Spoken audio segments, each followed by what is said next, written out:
Sunana Captain Joel Ayuba. Na farko gaskiya ina godiya ma Allah domin bawan Allah nan.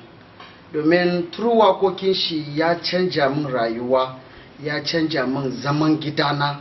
Domin gaskiya duk inda naga kaset nashi ya kai level da ma ina saya ina ba ma mutane, domin gaskiya ban san abin da zan yi ma bawan Allah nan ba.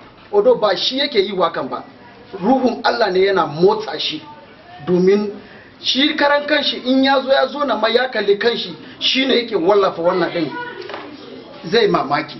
So abu ne wanda Allah yana tura mishi.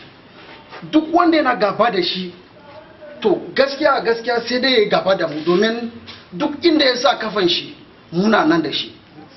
Allahnmu shine a gaba, Allahnmu shine a baya. So bawan Allah nan gaskiya ina supporting nashi 100%, kuma ina addu'a domin bawan Allah nan gaskiya duk inda zai je a fadin kasan nan, yanzu ma addu'ar mu zai fara fly zuwa kasan waje ne.